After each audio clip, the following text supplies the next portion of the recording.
Dito ako ngayon sa aking extra work. One day lang.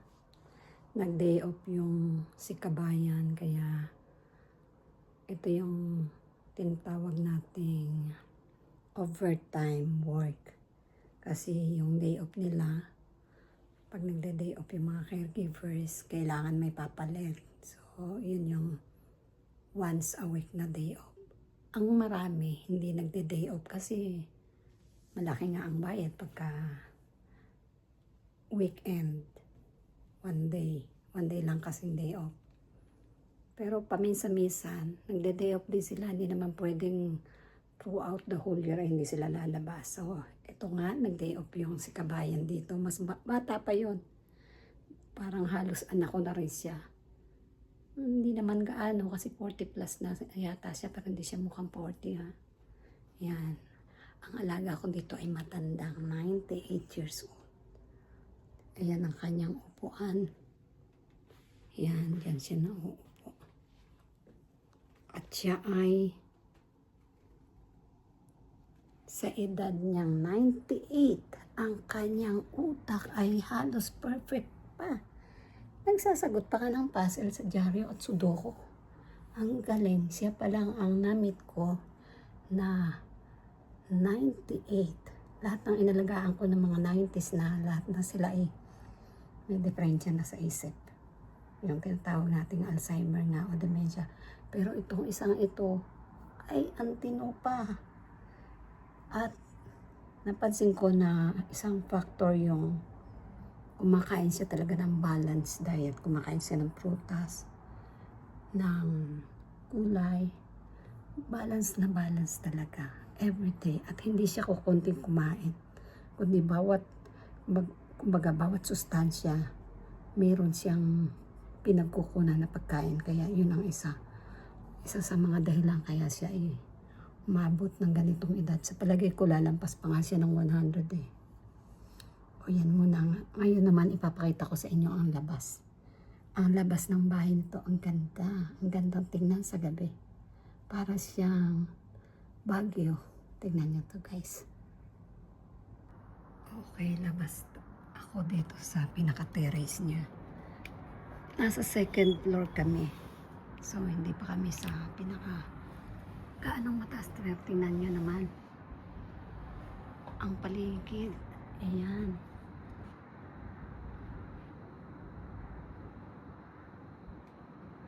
Hanggang 12th floor yata to. Hanggang 12th floor. Ayan.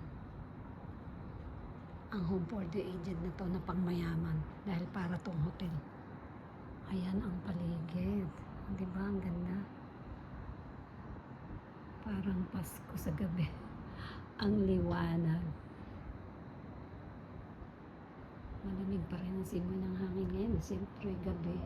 Pero kanina medyo hindi na ganun kalamig nung araw. Ayan.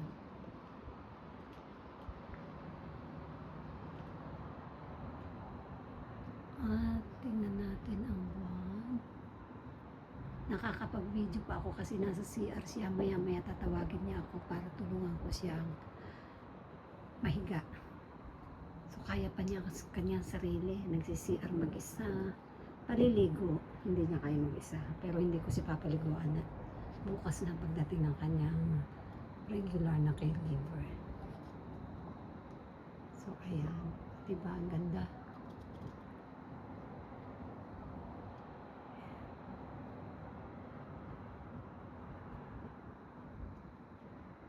Talagang ang Israel, napakaliit na bansa, pero ang daming laman sa loob. At hindi siya disyerto ha, hindi siya madisyertong lugar, kapiraso lang ng lugar sa bansang ito ang disyerto. Ang kalawakan or ang malawak na bahagi, nagawa nilang farmland or farmlands. Pero sabi, nung bagong dating sila dito, madisyerto, pero dahil nga maabilidad sila, talented, nagagawa nila ang mga bagay na parang imposible.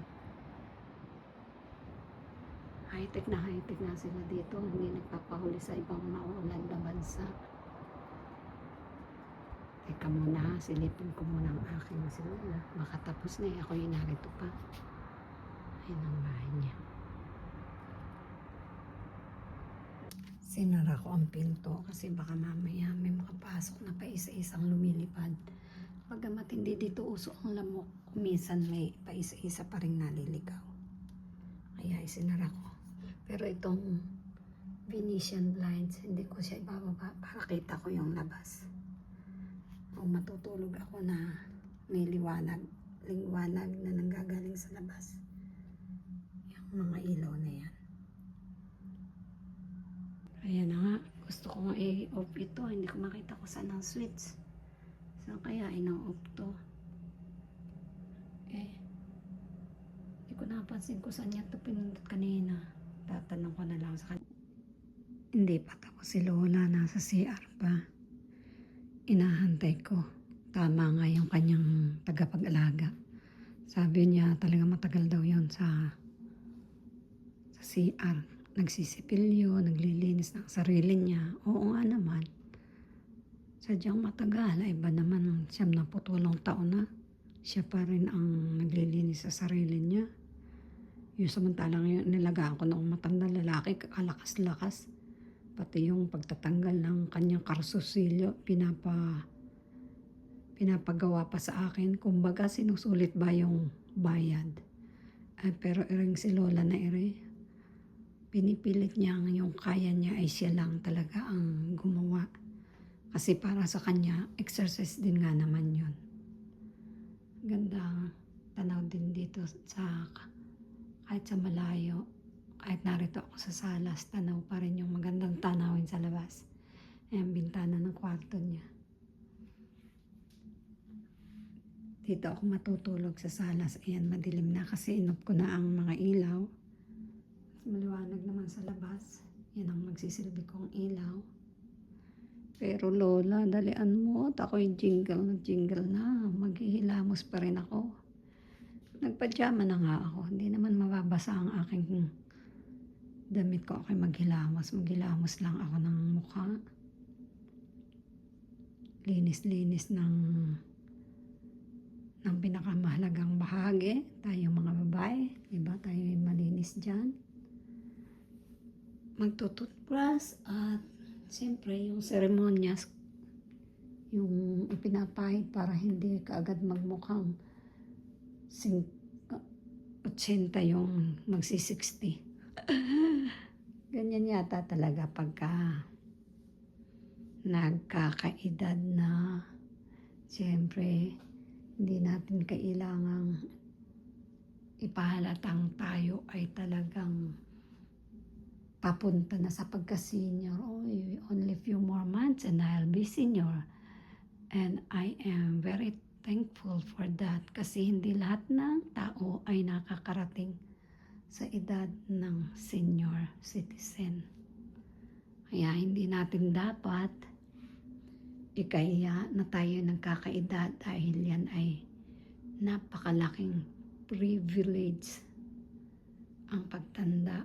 At kayo namang mga bata pa, huwag niyo naman kaming kukutsain na, tanda-tanda na. Tatanda din kayo at magiging maswerte kayo kung kayo ay tatanda ng kagaya nito si Lola.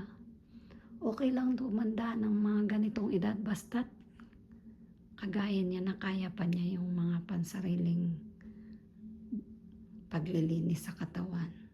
Assist lang, tulong lang ang kailangan niya.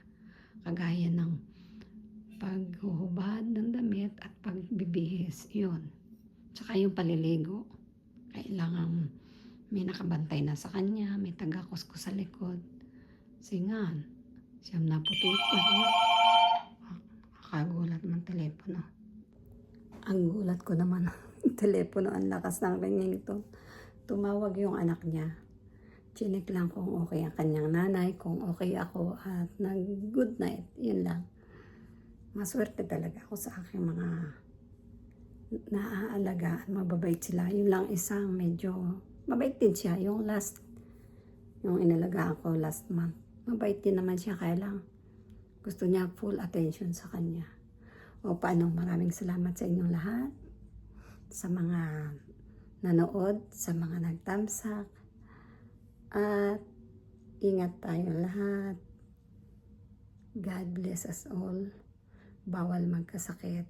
Mga ospital ay hold upper yan. Bye-bye.